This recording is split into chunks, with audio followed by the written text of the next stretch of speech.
To my channel. आज के हम इस वीडियो में पढ़ेंगे most important chapter class 11th का, जो कि है cell cycle and cell division. इस चैप्टर में मोस्ट ऑफ द स्टूडेंट को डिफिकल्टी होती है और नीट पॉइंट ऑफ व्यू से इम्पोर्टेंट ये चैप्टर बहुत इंपॉर्टेंट है। तो इस वीडियो में मैं इस चैप्टर को बहुत ही सिंपल वे से समझाऊंगी।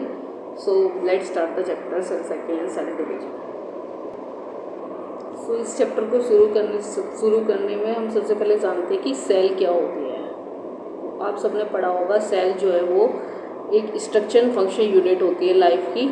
कोई भी ऑर्गेनिज्म है वो अपनी शुरुआत जो है सेल से करता है। तो सेल जो है वो स्ट्रक्चर फंक्शन यूनिट है लाइफ की, structure and function unit of life. कोई भी लाइफ है जो है वो सेल से शुरू होती है। हमने सेल वाले चैप्टर में पढ़ा होगा इस चीज़ को।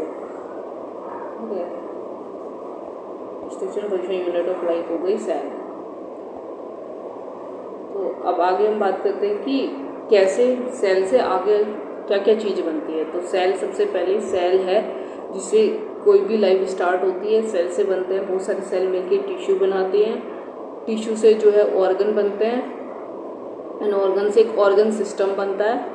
ऑर्गन जैसे लंग्स हो गए और जो भी ऑर्गन्स हमारी बॉडी में, लिवर वगैरह, ये सब बनते हैं टिश्यू से मिलके।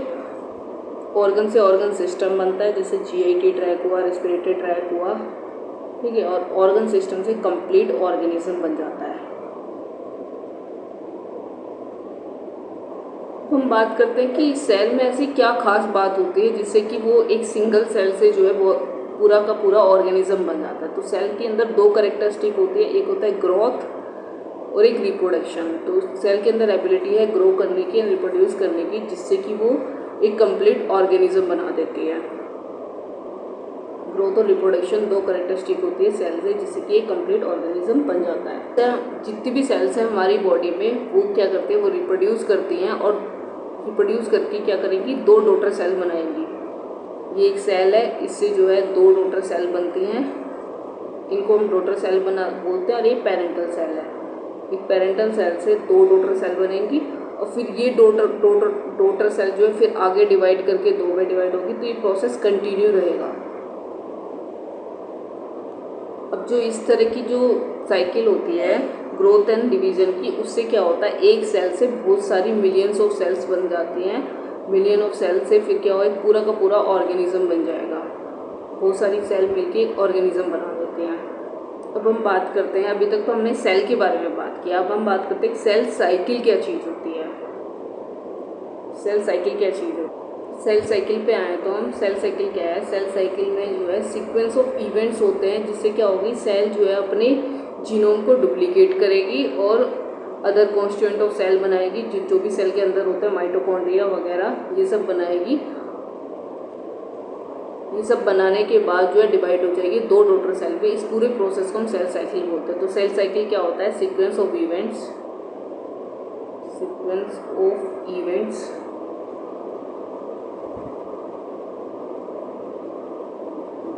इन which cell duplicates it genome. Genome क्या होता है, जीनोम जो है जेनेटिक इंफॉर्मेशन जो होती है ऑर्गेनिज्म में DNA के न्यूक्लियोटाइड्स की फॉर्म में, उसको हम जीनोम बोलते हैं। इन which cell duplicates it genome, ठीक है। और जो अदर चीज़ें होती है सेल की, लाइक माइटोकॉन्ड्रिया और लाइजोसोम वगैरह, इन सबको बनाएगी, डुप्लीकेट करेगी अपने जीनोम को and synthesise other constituent of cell and eventually divide it to form two daughter cell. इसको बोलते हैं हम सेल साइकिल।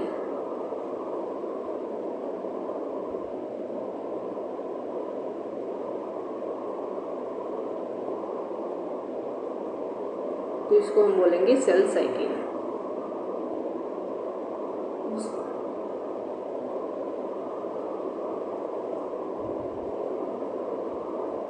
ये जो सेल साइकिल होता है ये कंटिन्यूअस प्रोसेस होता है।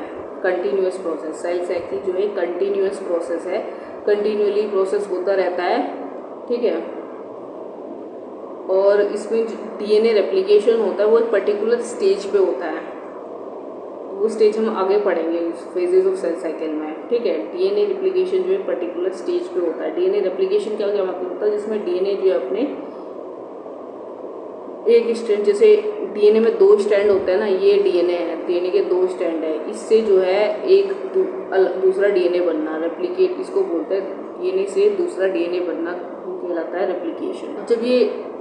जब ये डीएनए का रेप्लिकेशन होता है उस टाइम पे जो क्रोमोसोम्स होते हैं वो भी डबल हो जाते हैं और जब ये सेल साइकिल ख़त्म होती है तो ये क्रोमोसोम जो डबल होगा ये डिस्ट्रीब्यूट हो जाते हैं 2 डॉटर सेल में। जो एक सेल से 2 डॉटर सेल बन रही है ना, तो एंड पे सेल साइकिल की ये जो क्रोमोसोम्स जो डबल हुए वो डिस्ट्रीब्यूट हो जाते हैं 2 डॉटर सेल्स में। ये सारे इवेंट जो है वो जेनेटिक कंट्रोल में होते हैं।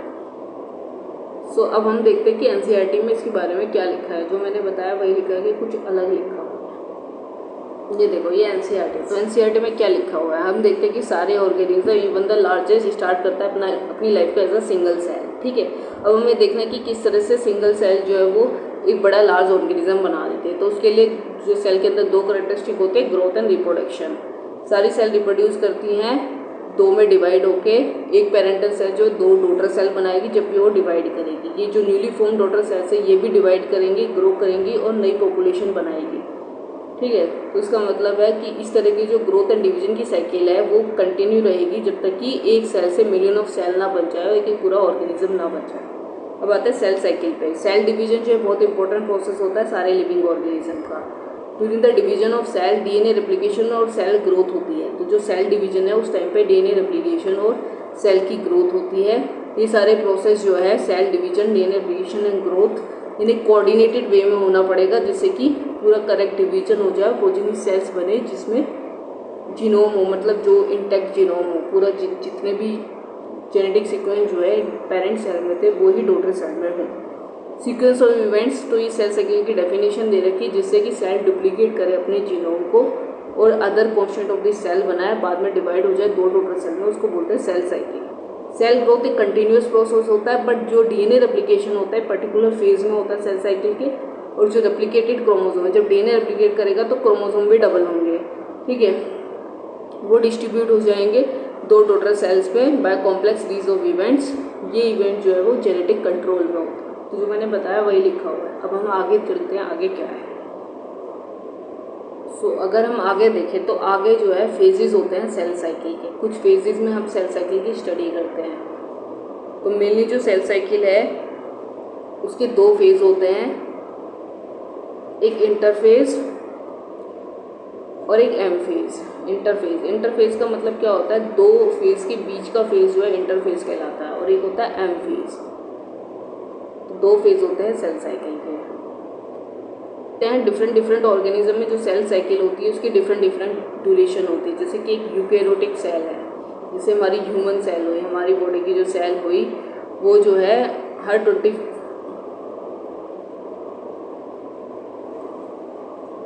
पे हम देखते हैं phases of cell cycle. Phases से पहले हम देखेंगे कि यूकैरियोटिक सेल जो है जैसे कि ह्यूमन सेल हुई वो 24 आवर में एक बार जो है डिवाइड करती है। ठीक है, और जो ड्यूरेशन है सेल साइकिल का वो वेरी करता रहता है। जैसे कि ईच सेल के अंदर जो ड्यूरेशन है सेल साइकिल का वो 90 मिनट होता है। सेल साइकिल को हम 2 बेसिक फेज में डिवाइड करते हैं, एक है इंटरफेज और एक है एम फेज।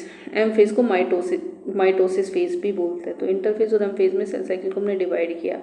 अब एम फेज क्या है, एम फेज जो है वो फेज होता है जहाँ पे एक्चुअल सेल डिवीजन होता है या फिर माइटोसिस होती है, और इंटरफेज जो है 2 माइटोसिस के बीच का फेज होता है। अब यहाँ ये देखा गया है कि जो 24 आवर ड्यूरेशन होता है सेल साइकिल का उसमें जो सेल डिवीजन होता है वो खाली 1 घंटे का होता है। बाकी 95% टाइम सेल जो अपने आप को प्रिपेयर करती है, मतलब इंटरफेज होता है 90% टाइम में सेल के इंटरफेज होता है जहाँ पे सेल अपने आप को प्रिपेयर करती है डिवीज़न करने के लिए। तो यहाँ पे बता रहा है कि एम फेज कहाँ से स्टार्ट होता है। तो एम फेज जो है वो स्टार्ट होता है न्यूक्लियर डिवीजन से, जिसे हम क्रियोकाइनेसिस भी बोलते हैं। क्रियो का मतलब होता है न्यूक्लियस और काइनेसिस मतलब होता है डिवीजन। तो न्यूक्लियस की डिवीजन से शुरू होता है, साइटोप्लाज्म के डिवीजन मतलब साइटोकाइनेसिस पे जाके खत्म हो जाता है। इंटरफेज को हम रेस्टिंग फेज भी बोलते हैं, पर ये वो फेज है जहाँ पे सेल अपने आप को प्रिपेयर करती है डिवीजन के लिए। सेल ग्रोथ में जाएगी और डीएनए रेप्लिकेशन होगा ऑर्डरली मैनर में। इस फेज में सेल ग्रो करेगी और डीएनए का रेप्लिकेशन होगा। अब हम बात करते हैं इंटरफेज को, जिसको रेस्टिंग फेज भी बोल रहे हैं। उसकी हम तीन फर्दर फेजेस में उसको हम स्टडी करते हैं, G1 फेज, S फेज और G2 फेज। ठीक है, अब G1 फेज क्या है। G1 फेज जो है माइटोसिस से लेके डीएनए रेप्लिकेशन की शुरुआत तक के पीरियड को हम जो है क्या बोल रहे हैं, जीवन फेज। माइटोसिस से लेके initiation of DNA replication is the जीवन फेज। जीवन फेज के टाइम पे जो सेल है वो कंटिन्यूसली ग्रो करेगी बट अपने डीएनए को रेप्लिकेट नहीं करती। इसके बाद आता है अगला फेज जो कि है एस फेज, जिसको सिंथेसिस फेज भी बोलते हैं। एस फेज में क्या होता है, डीएनए का रेप्लिकेशन होता है। अगर एस फेज से पहले हमारा जो डीएनए का अमाउंट है, डीएनए के अमाउंट को हम हमेशा सी से रिप्रेजेंट करते हैं। अगर एस फेज से पहले डीएनए का अमाउंट 2C है तो आफ्टर एस फेज जो डीएनए का अमाउंट है वो 4C हो जाएगा, बट क्रोमोसोम का नंबर जो है वो सेम रहेगा। अगर एस फेज से क्रोमोसोम का नंबर एस फेज से पहले अगर 2N है, क्रोमोसोम के नंबर को हम N से रिप्रेजेंट करते हैं, तो एस फेज के बाद क्रोमोसोम का नंबर 2N ही रहेगा। तो क्रोमोसोम का नंबर चेंज नहीं होता, बट क्या चेंज हो जाता है, अमाउंट ऑफ डीएनए डबल हो जाता है। G2 फेज कौन सा फेज होता है, G2 फेज जो है वो फेज होता है जहाँ पे जो है क्या होता है, प्रोटीन का सिंथेसिस होता है। अब देखो एनिमल सेल में एस फेज के टाइम पे क्या होता है, डीएनए रेप्लिकेशन जो है वो न्यूक्लियस के अंदर होता है। डीएनए रेप्लिकेशन न्यूक्लियस के अंदर होगा एंड सेंट्रोल का जो डुप्लीकेशन है वो साइटोप्लाज्म में होगा। ठीक है। G2 फेज में प्रोटीन का सिंथेसिस होता है माइटोसिस के लिए, प्रिपरेशन के लिए, जबकि सेल ग्रोथ जो है वो कंटिन्यू रहती है। अब हम आगे, कुछ सेल्स होती हैं अडल्ट एनिमल्स में जो डिवीज़न नहीं करती। एडल्ट एनिमल में कुछ ऐसी सेल्स होती है जो डिवाइड नहीं करती, जैसे कि हार्ट सेल हो गई, ये सेल जो है वो डिवाइड नहीं करती। जैसे हार्ट सेल हो गई, ये डिवाइड नहीं करती। और कुछ सेल जो है वो ओकेजनली डिवाइड करती है जब भी ज़रूरत पड़ती है, कोई भी इंजरी या सेल डेथ के केस में। तो ऐसी सेल जो है वो जीवन फेज को एग्जिट कर जाती हैं। जीवन फेज को एग्जिट करके ये चली जाती है कि इनएक्टिव स्टेज में, जिसको हम बोलते हैं क्यूसेंट स्टेज, जी नोट स्टेज बोलेंगे इसे। ये वो स्टेज है जहाँ पे सेल मेटाबॉलिकली एक्टिव होती है बट पॉलीफ्रेट नहीं करती जब तक ज़रूरत ना हो। एनिमल सेल में माइटोटिक डिवीजन जो है खाली डिप्लॉइड सोमेटिक सेल में होता है। अब दो तरह की सेल होती है, एक होती है सोमेटिक, दो तरह की सेल होती है, एक सोमेटिक और एक सोमेटिक सेल होती है। सोमेटिक सेल जो है वो क्या होती है, जो नॉर्मल सेल होती है हमारी बॉडी की वो सोमेटिक होती है। और जर्म सेल जो रिप्रोडक्टिव सेल्स होती हैं, जैसे स्पर्म एंड ओवम, ये जर्म सेल होती हैं। तो जो एनिमल है उसमें जो माइटोसिस है वो डिप्लॉइड सोमेटिक सेल में होता है, जबकि जो प्लांट है उनमें डिप्लॉइड और हैप्लॉइड दोनों सेल में माइटोसिस हो सकती है। यानी कि माइटोसिस पे ये जो है सेल साइकिल का ड्रामेटिक पीरियड होता है, बिकॉज बहुत सारे इवेंट्स होते हैं इसमें। और इसे इक्वेशनल डिवीजन भी बोलते हैं, क्योंकि जो क्रोमोसोम का नंबर है वो प्रोजेनी में और पेरेंट में सेम होता है, इसलिए इसे इक्वेशनल डिवीजन बोलते हैं। एम फेज को हम डिवाइड करते हैं 4 स्टेजेस में, prophase, metaphase, anaphase and telophase. ये क्रियोकाइनेसिस की 4 स्टेजेस होते हैं, मतलब न्यूक्लियर डिवीजन की 4 स्टेजेस होते हैं एम फेज की। अब हम इंडिविजुअल एक एक स्टेज को देखेंगे, किस स्टेज में क्या क्या इवेंट्स होते हैं। हम देखते हैं फर्स्ट स्टेज प्रोफेज में को, जिसमें क्या होता है, क्रोमोसोमल मटेरियल का कंडेंसेशन होता है। मतलब जो एस फेज में जो हमारा डीएनए बना था वो डीएनए क्या है, उलझा हुआ है, उसको सुलझाना मतलब कंडेंसेशन। तो उसको सुलझा के कंडेंसेशन करके हम क्रोमोसोम्स बना रहे हैं, ये काम होता है प्रोफेज में। डायग्राम दिखा, ये देखो इस डायग्राम में ये अर्ली प्रोफेज है, जहाँ पे जो डीएनए है वो क्या है, वो उलझा हुआ है पूरा। जो डीएनए हमारा एस फेज में बना था पूरा उलझा हुआ है, वो उसका कंडेंसेशन होता है प्रोफेज के अंदर और क्रोमोसोम्स बन जाते हैं। इसके अलावा प्रोफेज में क्या होता है, जो सेंट्रोमियर डुप्लीकेट किया था एस फेज में, वो सेंट्रोमियर अपोजिट पोल पे मूव करना स्टार्ट कर जाते हैं। Centromere move to opposite pole. Centromere जो है वो अपोजिट पोल पे मूव कर जाते हैं, मूव्स टू अपोजिट पोल। जो डुप्लीकेट कर गए थे एस फेज में वो अपोजिट पोल पे मूव कर जाते हैं प्रोफेज के एंड में। ठीक है। और उनसे जो कुछ माइक्रोट्यूब्यूल से अटैच होते हैं जिनको मैस्टर्स बोलते हैं, और मिलके स्पिंडल फाइबर और एस्टर्स मिलके माइटोटिक स्पिंडल बनाते हैं, जिसका भी डायग्राम मैं दिखाती हूँ अभी। ये देखो, ये एक क्रोमोसोम होता है, ठीक है, ये क्रोमोसोम है। और ये जो ये जो बीच में है ना क्रोमोसोम के, इसको सेंट्रोमियर बोलते हैं, जहाँ पे दो क्रोमोसोम के दो पार्ट होते हैं। ये एक क्रोमोसोम है, इसके दो पार्ट हैं जिनको हम क्या बोलते हैं, क्रोमैटिड्स बोलते हैं। इन पार्ट्स को हम क्रोमैटिड्स बोलते हैं, और जहाँ पे अटैच होते हैं इनको सेंट्रोमियर बोलते हैं। ये सेंट्रोमियर जो है वो अपोजिट पोल पे मूव करना शुरू कर देगा प्रोफेज के एंड में। अपोजिट पोल पे मूव करेगा प्रोफेज के एंड में। प्रोफेज के एंड में जब हम सेल को देखते हैं तो ना तो उसके अंदर ER होता है, ना ही उसके अंदर ER होता है एंडोप्लाज्मिक रेटिकुलम, और ना गोल्जी अपरेटस होता है, गोल्जी अपरेटस भी नहीं होता, ER भी नहीं होता, न्यूक्लियोलस भी नहीं होता, और न्यूक्लियस भी नहीं होता। न्यूक्लियोलस और न्यूक्लियर मतलब कुछ भी नहीं होता सेल के अंदर, अगर हम उसको प्रोफेज की बात देखते हैं तो। सेंट्रोमियर जो है अपोजिट पोल पे मूव करने लगता है। ये देखो, ये सेंट्रोमियर अपोजिट पोल पे मूव कर रहा है। जैसे ये डायग्राम, ये मेटाफेज में जाने से पहले का डायग्राम है। तो सेंट्रोमियर जो है वो अपोजिट पोल पे मूव कर रहा है। अब हम आगे देखते हैं मेटाफेज में क्या होता है।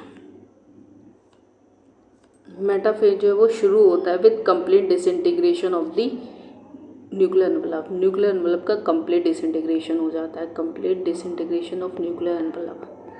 ठीक है, डिसइंटीग्रेशन हो जाता है न्यूक्लियर एनवलप का, जिससे क्रोमोसोम हमें पूरे फैले हुए दिखाई देते हैं साइटोप्लाज्म के अंदर। ठीक है, अब यहाँ पे इस स्टेज में जो हमारी मेटाफेज स्टेज है उसमें हम जो है क्रोमोसोम की मॉर्फोलॉजी को बहुत अच्छे से स्टडी कर सकते हैं। Easy to study morphology of chromosome. अगर ये क्वेश्चन आता है तो कौन सी स्टेज में मॉर्फोलॉजी क्रोमोसोम की हम स्टडी कर सकते हैं, तो वो है मेटाफेज। मॉर्फोलॉजी ऑफ क्रोमोसोम की मॉर्फोलॉजी को आसानी से हम इस स्टेज में पढ़ सकते हैं। क्या होता है, ये एक क्रोमोसोम है हमारा। ठीक है, इसके सेंटर में एक सेंट्रोमियर है। ठीक है, ये क्रोमोसोम जो है दो क्रोमेटिड का बना होता है, जिनको हम सिस्टर क्रोमेटिड बोलते हैं। अगर सेम क्रोमोसोम के क्रोमेटिड है तो उनको सिस्टर क्रोमेटिड बोलते हैं, अगर अलग अलग क्रोमोसोम के क्रोमेटिड है तो उन्हें नॉन सिस्टर क्रोमेटिड बोलते हैं। यहाँ पे सेंट्रोमियर है। अब इस सेंट्रोमियर के साइड में एक स्मॉल डिश शेप स्ट्रक्चर होता है, इसे काइनेटोकोर बोलते हैं। दोनों तरफ होगा काइनेटोकोर। इस काइनेटोकोर से क्या है, अपोजिट पोल से जो है स्पिंडल फाइबर्स आती हैं, इनको हम बोलते हैं स्पिंडल फाइबर, जो अपोजिट पोल से आती है और इस काइनेटोकोर से अटैच हो जाती हैं। तो काइनेटोकोर के थ्रू जो है स्पिंडल फाइबर अटैच होती है सेंट्रोमियर से क्रोमोसोम के। ठीक है, अब ये ऐसे ही बहुत सारे क्रोमोसोम जो भी हैं वो सारे के सारे आके जो है इक्वेटोरियल प्लेट होती है जो कि एकदम बीच में होती है, वहाँ पे जाके जो है अलाइन हो जाते हैं। ठीक है, इक्वेटोरियल प्लेट पे सारे क्रोमोसोम अलाइन हो जाते हैं। देखो इस तरह से इक्वेटोरियल प्लेट पे सारे क्रोमोसोम अलाइन हो जाते हैं। इक्वेटोरियल प्लेट पे सारे क्रोमोसोम अलाइन हो गए और स्पिंडल फाइबर जो है पोल से आके इन क्रोमोसोम के सेंट्रोमियर पे जो काइनेटोकोर अटैच है उससे जाके अटैच हो गई हैं स्पिंडल फाइबर्स। तो मेटाफेज में यही होता है कि इक्वेटोरियल प्लेट पे क्रोमोसोम आके अलाइन हो जाते हैं। अब हम नेक्स्ट स्टेज को पढ़ेंगे जो कि हमारी एनाफेज। एनाफेज में क्या होता है, एनाफेज की बात करते हैं आप। एनाफेज में जो सेंट्रोमियर पे जो दो क्रोमेटिड अटैच है सेंट्रोमियर पे, वो जो है सेंट्रोमियर स्प्लिट हो जाता है। ये देखो, ये दो क्रोमेटिड अटैच हैं, क्रोमोसोम के दो क्रोमेटिड अटैच है सेंट्रोमियर पे। ये सेंट्रोमियर स्प्लिट कर जाएगा, ये दो क्रोमोसोम अलग अलग हो जाएंगे। अभी तक ये एक क्रोमोसोम था। ठीक है, अब ये दो क्रोमोसोम में डिवाइड हो गया। अब ये दो क्रोमोसोम अपोजिट पोल पे मूव करेगा, ये इस वाले पोल पे मूव कर गया, ये इस वाले पोल पे मूव गया। इन क्रोमोसोम को हम बोलते हैं फ्यूचर डॉटर के क्रोमोसोम, मतलब डॉटर क्रोमोसोम बोलते हैं इसको, इनको। देखो यहाँ पे आप देख सकते हैं कि एनाफेज में क्या हो रहा है, ये जो क्रोमोसोम है ये अपोजिट पोल पे मूव कर गए। ठीक है, तो सेंट्रोमियर जो इनका अटैच होता है स्पिंडल फाइबर से, तो सेंट्रोमियर के थ्रू ये जो है अपोजिट पोल पे मूव कर गए क्रोमेटिड, जिनको हम डॉटर की क्रोमोसोम बोल रहे हैं, फ्यूचर डॉटर न्यूक्लियर की क्रोमोसोम जिनको बोल। अब हम लास्ट स्टेज की बात करते हैं माइटोसिस की, जो कि है टीलोफेज। इसमें क्या होता है, क्रोमोसोम जो अपोजिट पोल पे मूव कर गए वो डिकंडेंस हो जाएंगे और अपनी इंडिविजुअलिटी को लॉस कर देंगे, और जो न्यूक्लियोलस, गोल्जी अपरेटस और ER जो कि डिसअपियर हो गया था प्रोफेज के एंड में, वो रीअपियर हो जाएगा। देखो टीलोफेज में ये डिस्क्रीट अब ये क्रोमोसोम जो है वो डिकंडेंस हो गए।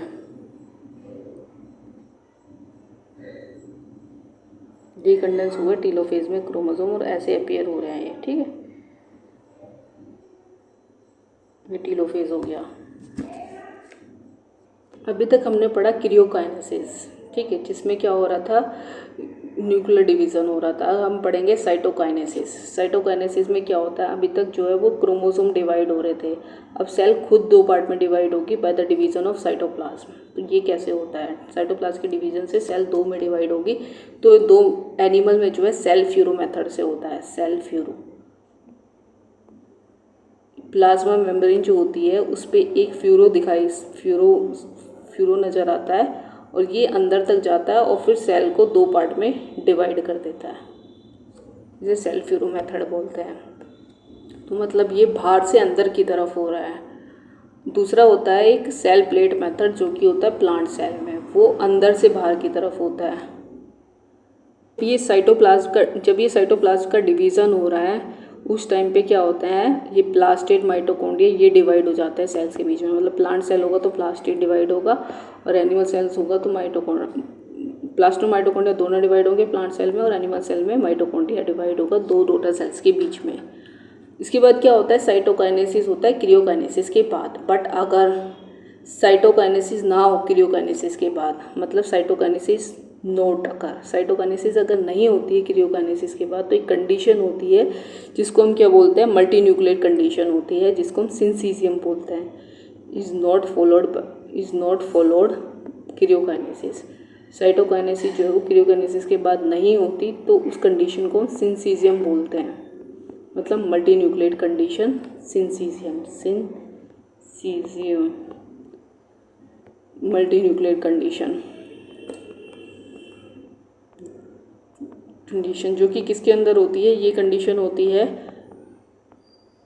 जो लिक्विड एंडोस्पर्म होता है कोकोनट, उसके अंदर सिंसीजियम होता है। लिक्विड एंडोस्पर्म ऑफ कोकोनट, जो वो अंदर वाला जो पीने वाला पार्ट होता है कोकोनट का, उसके अंदर सिंसीजियम होता है, मतलब मल्टी न्यूक्लियर कंडीशन होती है। अब हम बात करते हैं माइटोसिस की, क्या सिग्निफिकेंस होती है। सिग्निफिकेंस ऑफ माइटोसिस, मतलब इसकी क्या इम्पोर्टेंस होती है, ठीक है। तो दो सिग्निफिकेंस होते हैं माइटोसिस के, एक जो भी ग्रोथ होती है मल्टीसेलुलर ऑर्गेनिज्म में वो माइटोसिस की वजह से होती है। दूसरा जो भी सेल जो है वो इंजरी की वजह से जो है इंजर्ड हो गई, कोई भी सेल, कोई भी हमें चोट वगैरह लग जाती है तो सेल इंजर्ड हो जाते हैं, तो उनकी रिपेयरिंग भी माइटोसिस की वजह से होती है। दूसरा हम बात है, अगर सेल ग्रो करती है तो क्या होता है, अगर कोई भी सेल ग्रो करती है तो जो रेशियो होता है न्यूक्लियस एंड साइटोप्लाज्म का वो डिस्टर्ब हो जाता है, ठीक है। सेल ग्रो करेगी तो न्यूक्लियस और साइटोप्लाज्म के बीच का जो रेशियोज है वो डिस्टर्ब हो जाएगा, ठीक है। तो सेल को डिवाइड करना पड़ेगा, न्यूक्लियस साइटोप्लाज्म में रेशियो डिस्टर्ब हो जाएगा अगर सेल ग्रो करती है। एक रेशियो होता है न्यूक्लियस और साइटोप्लाज्म के बीच में, वो डिस्टर्ब हो जाएगा अगर सेल ग्रो करती है, तो उसको डिवाइड करना पड़ेगा, इसको टू रिस्टोर सेल डिवाइड। इस न्यूक्लियस साइटोप्लाज्मिक रेशियो को रिस्टोर करने के लिए सेल डिवाइड करती है।